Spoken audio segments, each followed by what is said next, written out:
Thank you. Honorable President Ilham Aliyev, distinguished colleagues, Excellencies, ladies and gentlemen. I wish to congratulate President Aliyev and the government of Azerbaijan for convening this summit and for the warm hospitality. We are confident that under your able stewardship, Mr. Chairman, the non-aligned movement would continue to promote the interest of its member states.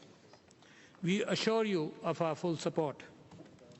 We also appreciate the Bolivarian Republic of Venezuela for its dynamic leadership of the movement for the past 3 years. Mr. Chairman, the world today is confronted with a host of challenges that threaten the prospects of achieving long-term peace, security and prosperity across the globe. Inter- and intra-state conflicts abound, foreign occupation persists, and the scourge of terrorism continues. Rivalry among major powers is giving way to confrontation, heightening risks to global and regional stability. There is a growing propensity towards the use of threat, of use of force, and unilateralism in clear violation of the United Nations Charter and international law. Coercion has emerged again as an instrument of first choice in the management of interstate disputes. There are attempts to subordinate multilateralism and institutions of global governance by narrow national interests. Your Excellencies, climate change, inequality, illiteracy, poverty, food security, and water security, among others, define the contemporary landscape. Racism, xenophobia, and especially Islamophobia are on the rise. Left unaddressed, these challenges may pose serious risks to peaceful coexistence, harmony, and cohesion in our societies. The theme of the summit, upholding the Bandung Principles to ensure concerted and adequate response to the challenges of the contemporary world, is therefore timely and very relevant. The summit is accordingly an appropriate occasion to reflect and to chart a course of action that is commensurate with the enormity of the challenges. Mr. Chairman, the non-aligned movement represents nearly 2/3 of the membership of the United Nations and over 50% of the world's population, representing diverse regions and societies, but joined together by universal ideals and aspirations. Our movement has a profound legacy, has a proud legacy of upholding the principles and purposes enshrined in the United Nations Charter. Continued defense of these immutable principles, despite the geopolitical challenges, changes, and global realignments, speaks to the resilience of this movement. Pakistan deeply values the movement's steady support for the right to self-determination of people under foreign occupation and its consistent rejection of attempts to equate freedom struggles of people under foreign occupation with terrorism. Many countries present here as sovereign and independent states once struggled under the yoke of foreign occupation. These freedoms and liberties would not have been possible without the movement's steadfast support to the inalienable right to self-determination. Mr. Chairman, yet the people of Jammu and Kashmir remain subjected to foreign occupation for over 7 decades. India's action of 5th August 2019, designed to alter the disputed status of occupied Jammu and Kashmir and to change its demographic composition and identity, constitutes a willful violation of the UN Charter, international law, and United Nations Security Council resolutions. These actions represent a direct assault on the inalienable right to self-determination of the Kashmiri people. They are illegal, immoral, and unethical. India's unilateral and illegal measures have been enabled by an iron curtain drawn on the Kashmir Valley and of holding over 8 million Kashmiris under siege for over 12 weeks now. These draconian measures find no parallel in this age and time. The denial of the right to self-determination to the people of Kashmir and the mischievous attempts to associate their legitimate struggle with terrorism have run their course. Such self-serving tactics cannot weaken the resolve of the Kashmiri people to continue their just struggle for inalienable rights, rights guaranteed under international law and consistently reaffirmed by our movement. The United Nations, global human rights and civil society organizations, as well as international media, have expressed indignation at these unlawful steps and repressive measures endangering regional peace and security as well. Illegal actions must be rescinded, human rights must be respected, and international obligations fully complied with. We believe it is time to resolve the internationally recognized Jammu and Kashmir dispute justly and peacefully, in accordance with the resolutions of the United Nations Security Council. There are 11 resolutions there, and aspirations of the Kashmiri people. Mr. Chairman, terrorism continues to pose as one of the major security challenges across the world. This phenomenon knows no border and no nationality. It affects everyone. Pakistan fully endorses NAM's position on terrorism, which condemns it in all its forms and manifestations, rejects its attribution to any country, society, religion, or ethnicity, and calls for addressing its root causes. Pakistan has executed one of the most successful counter-terrorism campaigns in the world. We lost 70,000 people, and now everything has been managed. No country can match Pakistan's efforts, sacrifices, and achievements against this international menace. Countering terrorism requires enhanced international efforts, for which we look towards you, grounded in international cooperation, but what must be done is that it should be devoid of grandstanding and politicization.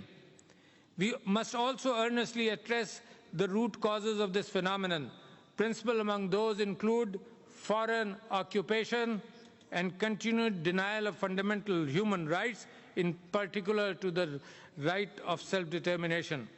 Even as major gains have been made in the long fight against international terrorism, a key gap remains to be filled in its counter-terrorism architecture, and let me point that out to you.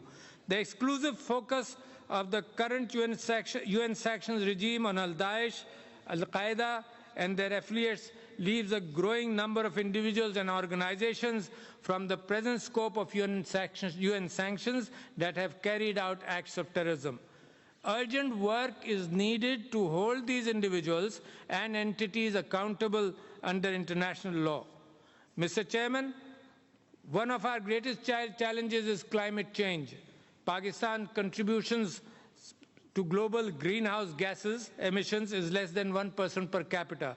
However, in that case, we are 135th globally, but however, yet we are one of the countries most affected by climate change, as evidenced, among other things, by the fast pace of glacier melting in the magnificent Hindu Kush Mountains and the Himalayas. In Pakistan, we are taking steps to hold back the consequences of this destruction. We have launched the billion tree planting tsunami. We have now set a target to plant 10 billion trees in the next 4 years. No country alone can hold back the mighty tide of climate change, and this is very important, Your Excellencies. Collective action is required, particularly the faithful implementation of the Paris Agreement. Mr. Chairman, the 2030 Agenda for Sustainable Development represents a transformative framework to achieve shared prosperity, dignity, and sustainability, while keeping our national context, priorities, and capacities in view. We must recommit ourselves to meaningful implementation of the Sustainable Development Goals. National ownership of the agenda and domestic resource mobilization must be accompanied by enhanced international cooperation and assistance. Achieving the SDGs requires the mobilization and investment of US $3 trillion annually, mostly in the developing countries. So therefore, consistent with our vision for Naya, or a new Pakistan, we have fully integrated the SDGs into our national development plans. Among the various transformative initiatives that we have taken includes the Ehsaas, which is the Urdu word for compassion, Ehsaas program. It is designed to provide social security nets, alleviate poverty, and enhance investments in universal health and education, without which no country prospers. Our endeavors to achieve the SDGs will fail unless we also address and remove the structural causes of poverty and inequality among and within countries. It is therefore imperative that international trade is free and fair for all nations. Investment should be profitable for all partners, and the weak and the disadvantaged, whether nations, communities or individuals, must be supported to eradicate poverty and realize their economic and productive potential. Mr. Chairman, sustainable development is closely interlinked to peace and security. Our efforts towards sustainable development must be cognizant of the independent and symbiotic nature of these goals. Lasting peace can only be achieved by resolving outstanding disputes, and we underline that, without which economic growth and realization of full economic potential of our countries and global peace, development, as well as stability would remain unfulfilled. Pakistan is an advocate and practitioner of this integrated approach. This is manifest in our policy of a peaceful neighborhood. The vision of peace for development will continue to guide our efforts to help create an environment that fosters cooperation and development. Pakistan has demonstrated this commitment by facilitating a political settlement in Afghanistan and by supporting Afghan-led and Afghan-owned peace and reconciliation efforts. Pakistan remains concerned at the evolving developments in the Middle East and the Gulf region. It is our endeavor to facilitate a process whereby tensions are eased and conditions are created for dialogue and engagement to resolve differences and disputes through political and diplomatic means. Mr. Chairman, Pakistan firmly believes in enhancing the accountability, transparency and representativeness of the United Nations, including in particular the Security Council. A reformed Security Council must afford NAM member states equal opportunity to contribute to the maintenance of international peace and security. Pandering to the ambitions of a few states, especially those that willfully violate Security Council resolutions, which I have mentioned in my speech before, would be counterproductive and undermine the very spirit of the UN Charter, international law, and the United Nations Security Council reform process itself. In the end, Mr. Chairman, we must affirm a commitment to cooperative multilateralism, to pursue our shared goals of a more democratic, equitable, and just world order, not based on centers of privilege and power, but one that fosters the universal ideals of prosperity and well-being for all. Guided by the founding principles of our movement and commitment to pursue these principles faithfully and realizing these ideals should not be out of our reach, Pakistan has and will continue to be a strong partner in these efforts. I thank you, Mr. Chairman.